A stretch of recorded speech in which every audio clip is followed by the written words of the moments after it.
مساء الخير على احلى واجمل متابعين. طبعا انا لو قلت لكم الاكله دي ايه مش هتصدقوني.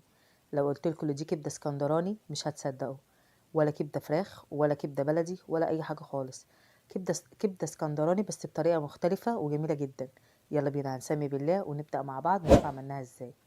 هنا انا عندي نص كيلو كبده اسكندراني، وعندي هنا طبق صلصه مسبكاه، وعندي طبق فلفل، وعندي طبق توم، وهنا عندي حبه البهارات بتاعتي. هسمي بالله كده وهبدأ بالكبدة الأول واديها الصدمة بتاعتها على النار.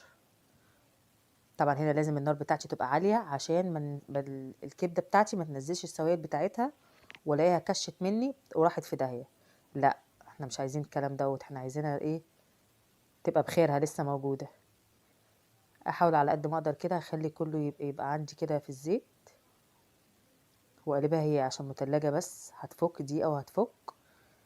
طبعا ما تنسيش لو اول مرة تشوفي القناة بتاعتي تعملي اشتراك وتعملي لايك. هنا خدت الصدمة بتاعتها تمام وقلبناها وفكت من بعضها وبقت زي الفل. هنيجي بقى نعمل التكة البسيطة اللي هتخلي الأكلة دي طعمها مختلف وطعمها جميل جدا، ومش هتصدقي لو عملتيها بجد. والله والله طريقة جميلة جدا.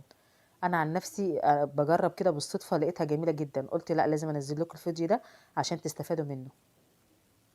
لكن أنا عن نفسي أنا أول مرة أعملها، بس الطريقة جميلة.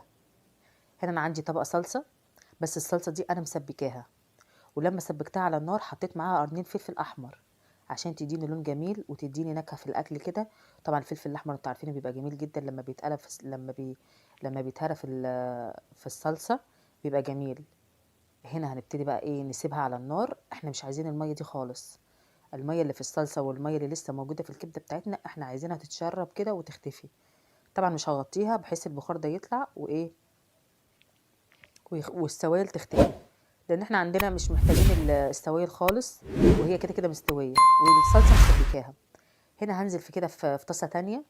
عندي هنا حبه فلفل كده حلوين، هديهم تقليبه تقليبه حلوه كده بحيث اللي هو يدبل معايا، يعني مش عايزاه يحمر، انا عايزاه يدبل معايا بس مش اكتر.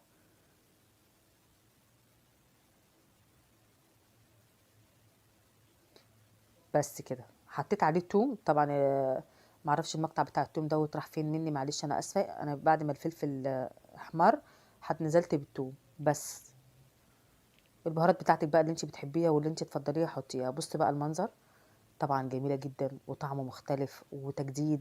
لا بجد بجد جربيها وهتديلي دعوه حلوه، وبألف هنا وشفا. باي باي يا حبايب قلبي.